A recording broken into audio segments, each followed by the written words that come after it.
네, 오늘로 총선 D-22일이라고 합니다. 정치화투 총선 기획으로 준비하고 있는데요. 오늘 민주당 연결해서 총선 공천 상황 좀 듣고 다음에는 이제 다른 당들 연결해 보도록 하겠습니다. 더불어민주당 박찬대 원내대변인을 연결하겠습니다. 안녕하십니까? 예, 안녕하세요. 박찬대 의원입니다. 예.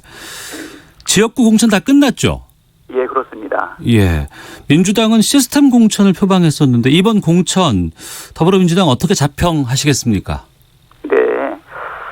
시스템 공천의 특징이라고 하는 것은 공천 룰을 사전에 미리 정해서 예측 가능하게 하고 신뢰성을 높이고 있는 측면이 있습니다. 네. 국민의 눈높이에서 볼 때는 좀 부족해 보일 수도 있어요. 왜냐하면 극적인 이벤트라든가 드라마는 좀 부족하기 때문에 그렇거든요. 네. 하지만 공천 룰을 1년 전에 이미 확정을 했기 때문에 결국은 당의 주인인 당원이나 국민이 직접 공천에 참여하고 있는 상향식 공천을 약속한 대로 거의 이행했다. 이렇게 생각이 되고요. 네. 그래서 늘 공천 때가 되면 반복됐던 계파 갈등 또는 과거에 새누리당 때 옥새 들고 나르샤와 같은 당내 갈등이라고 하는 볼썽스러운 모습은 보여드리지 않은 것 아닌가. 미통당의 공천 갈등과는 좀 대비를 보이고 있는 안정적인 시스템 공천이었다. 이렇게 자평하고 있습니다. 안정적인 시스템 공천이었다고 자평을 하십니다만 네. 우리가 개혁 공천 여부에 대해서 주로 얘기하는 게 현역 의원의 물갈이 수준이 아닌가 싶기도 합니다. 네네.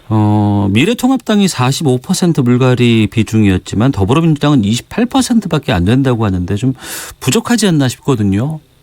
뭐 그런 주장은 좀 종합적으로 판단하게 해야 될 필요가 있다. 좀 이런 생각이 들어요. 예.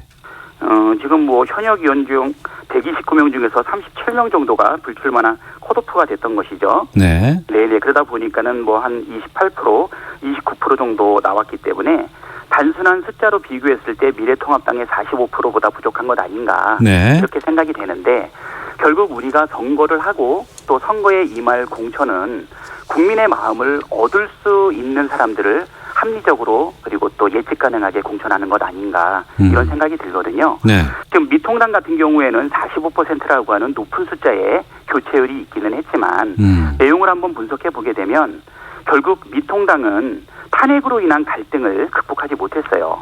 보통 탄핵의 강을 건너자 이런 얘기를 주장한 분도 계신데 네. 탄핵의 강을 건너지 못했고요. 네. 또 통합을 하는 과정 속에서 계파 안배가 좀 일어났고요. 그리고 요거는 좀 바람직한 부분인데 막말을 했던 정치인들에 대한 국민들의 피로감을 적용해서 상대적으로 현역 물갈이 높인 것은 좀 긍정적이다. 네. 이렇게 보이거든요. 예. 그렇지만 미통당의 이벤트성인 인위적 물갈이 공천이 과연 국민의 눈높이에 맞겠나 좀 이런 생각이 들어요. 특히 이제 제가 있는 인천 같은 경우에는 이건 인천의 유권자를 너무 무시하는 것이 아닌가 할 정도로 네. 굉장히 혼란스럽고 복잡한 공천들이 이루어지고 있거든요. 예, 전직 인천시장 두 분에 대해 가지고 공천 지역구를 그냥 마음대로 임의 변경하는 지역 이동 전략 공천들이 막 일어나게 되거든요. 네.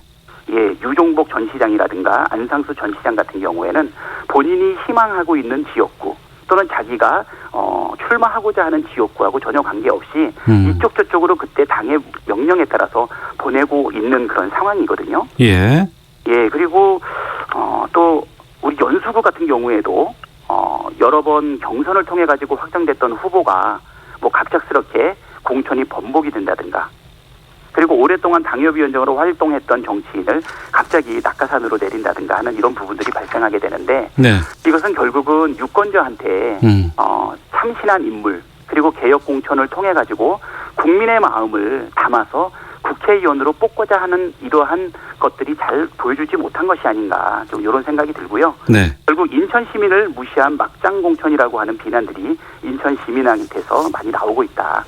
뭐 이렇게 말씀드리죠. 민주당에 대해서 질문을 드렸더니 주로 이제 미래통합당 얘기를 많이 해주시는 것 같아서 당황스럽긴 한데. 한 가지만 더 말씀을 드리면요. 예. 또 이런 부분도 있어요. 집권 여당이 총선을 임하는 자세와 도전하는 야당의 총선을 임하는 자세에도 네. 조금 차이가 있지 않을까. 예, 수성적인 입장과 도전적인 입장이라는 것이죠. 만약에 예를 들어서 20대 국회 때 여당이었던 그때 새누리당 같은 경우에는 공천 물갈이 비율이 한 23% 정도 됐었거든요. 예. 저희는 28%였기 때문에 같은 여당 기준으로 해서 20대하고 비교하면 우리가 한 4%포인트 정도는 더 높았다. 이런 부분도 좀 같이 반영해 주셨으면 좋겠습니다. 앞서서 다른 때와 달리 개파 공천 같은 것들이 없었다라고 말씀을 하셨습니다만 네네. 일부 언론에서는 대통령 친한 사람들은 다 살아남았다라고 또 얘기하거든요. 그런가요? 어떻게 제가 보십니까? 볼 때는 이게 시스템 공천이다 보니까는요. 예. 사실은 현역 국회의원들 같은 경우에는 공천관리위원회에 재량적이고 임의적이고 이벤트와 같은 공천은 전혀 없었고요. 예. 모든 현역 의원은 경쟁자가 있는 경우에는 경선이라는 제도를 거쳤습니다. 예. 그리고 이 경선의 룰도 항상 임박해가지고 진행했는데 우리는 1년 전에 결정을 했었거든요. 물론 그럼에도 불구하고 태생적으로 현역 의원한테 유리한 부분은 좀 있었지만 네. 신인 가산점이라든가 또는 여성 가산점, 청년 가산점 등을 반영을 해서 21대 총선을 준비하고 있는 모든 후보들에게는 특별하게 특혜를 주거나 아니면 남다른 계파 배려 안배는 없었다. 네. 그 부분은 자신 있게 말씀드릴 수 있지 않을까 생각이 되고요. 예. 오랫동안 준비해 왔던 그리고 충실하게 공천 룰에 따라 준비했던 사람들, 그 사람들은 경선을 통해서 결과가 나왔다라고 볼 수 있지 않을까 생각이 됩니다. 근데 그 말씀 듣다 보니까 지금 그 더불어민주당의 청년층 비율이 7% 20명입니다. 네. 이건 좀 너무 좀 낮은 숫자가 아닌가 싶은데요. 그렇죠. 예, 지금 저희도 이벤트성으로 청년이나 여성, 사회적 약자에 대한 공천들이 과거에 있었어요. 네. 근데 실질적으로나 제도적으로 여성이나 청년, 사회적 약자의 국회 진출은 늘 적었다고 생각이 됩니다. 특히 이제 여야 모두가 청년과 여성 공천을 확대하겠다는 계획이 부족하다시피 했고 어쩔 때는 좌절됐다고 볼 수 있거든요. 네. 그런 면에서 청년과 여성의 정치 참여 확대를 바라는 국민들에게는 굉장히 죄송하다고 생각이 되고요. 다만 이런 문제를 해결하기 위해서 사실 비례 제도를 확대하고자 하는 노력들은 많이 있었죠. 비례를 지금의 숫자보다 더 많이 늘리면 어떨 것인가.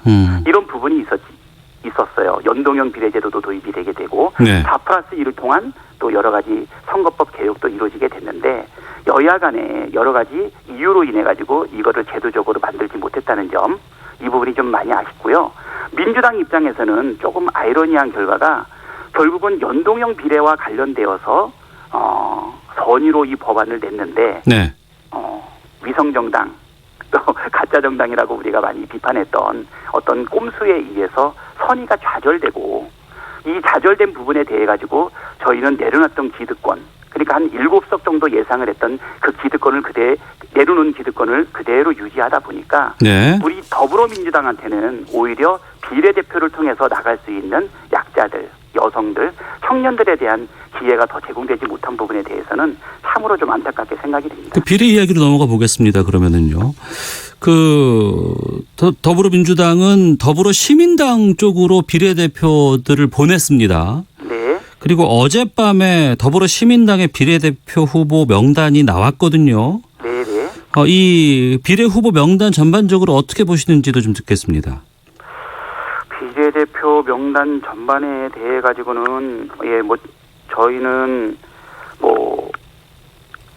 상당히 좀 좋은 분들로 많이 했다. 비교적 짧은 시간이지만 네. 능력이 있는 분들, 참신한 분들로 진행을 했다라고 좀 말씀을 드릴 수 있는데요. 예. 예를 들면 34명의 총선 비례대표 후보자 명단이 어제 발표되었는데요. 예. 대표적으로 최혜영, 강동재 교수나 김병주 전 한미연합사 부사령관, 그리고 이수진 전 최고위원, 그리고 김홍걸 민족화해 범국민협의회 대표 상임위원장, 그리고 우리 권인숙, 그리고 윤미향, 그리고 이소연 씨, 그리고 기본소득당의 조정훈과 같은 시대전환 공동대표 등이 지금 참석이 되어 있는데요. 네.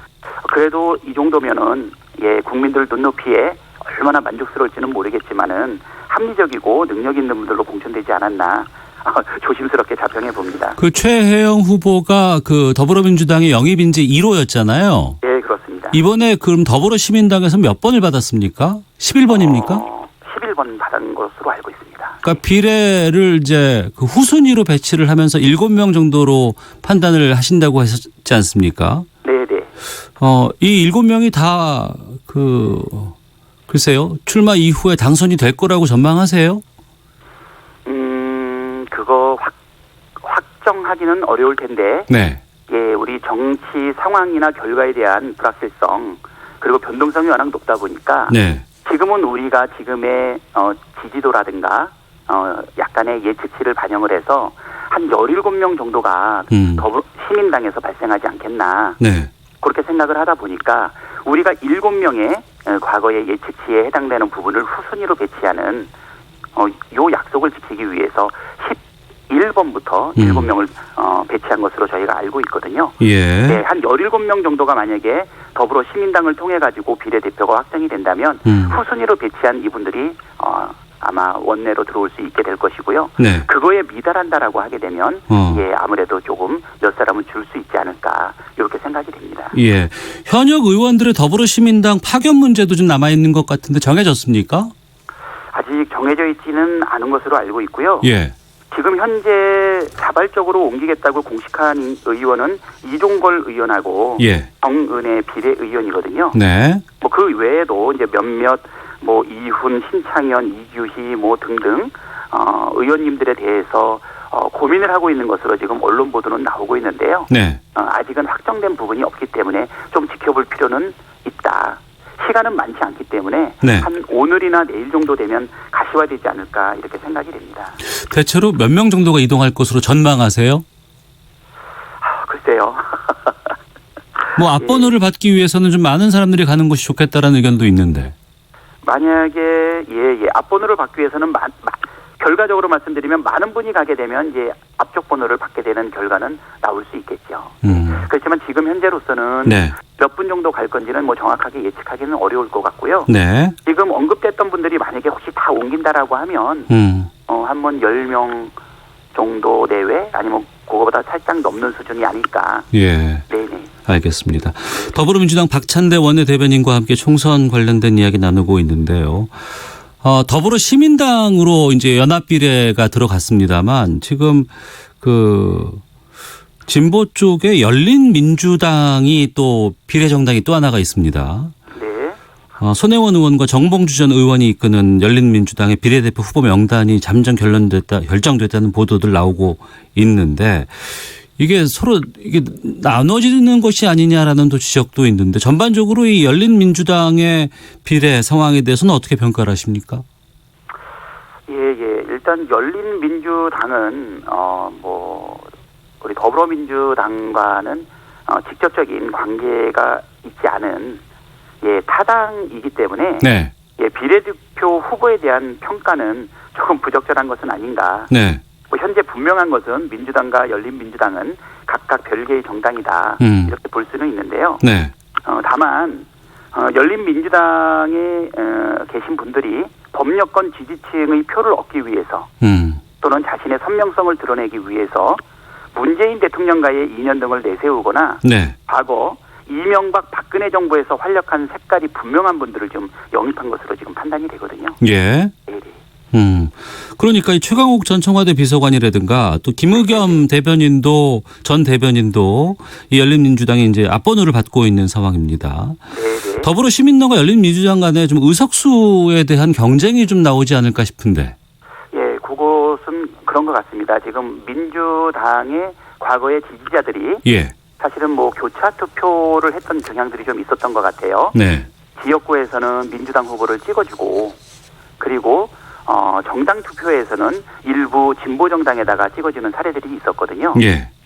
요번에도 아마 그러한 부분이 어느 정도는 있지 않을까.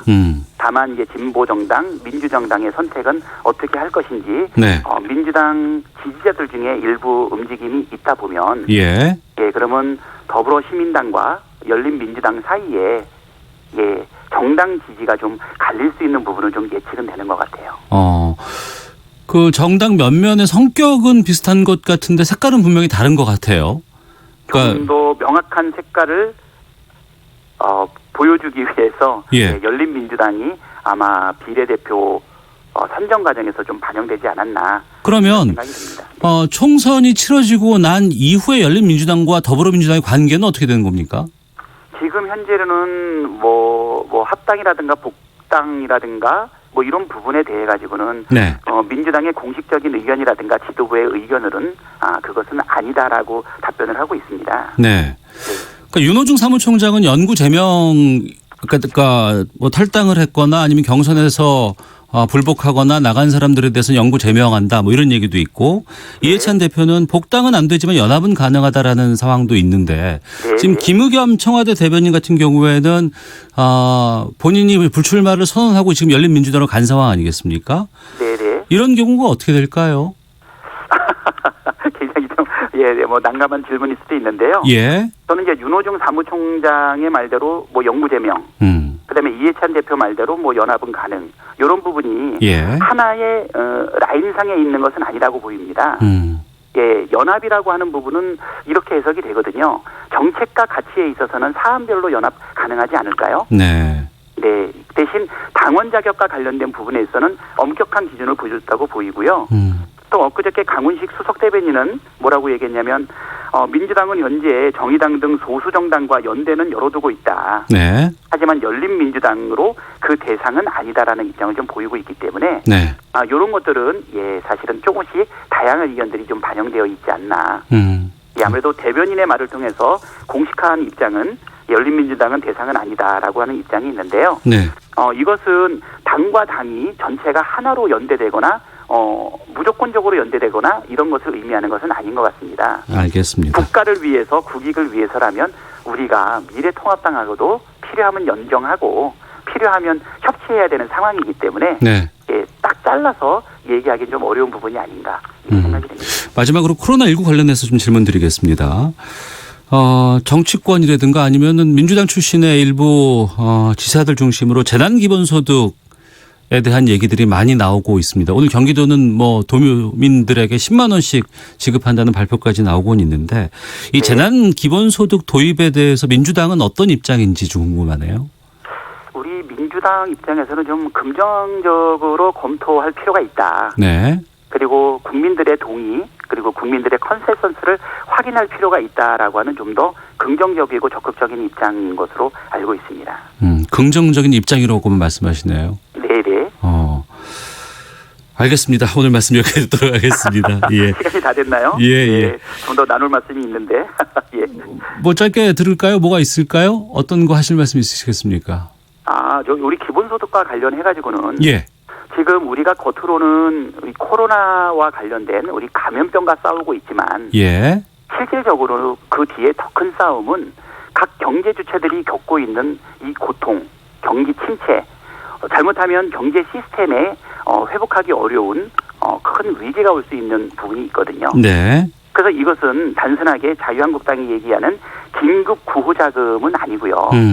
긴급 구호라고 하는 것은 재난을 입은 사람의 생명 또는 안전 이런 거에 대한 소극적인 지원 아니겠어요? 네. 대신 재난기본소득이라고 하는 것은 경제 전반에 미칠 수 있는 여러 가지 부분에 대한 이것을 살릴 수 있는 부분들에 대한 것이 같이 고려되고 있기 때문에 네.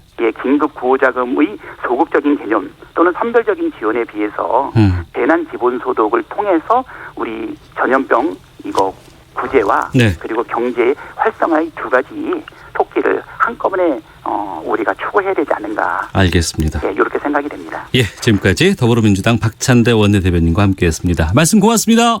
예, 감사합니다.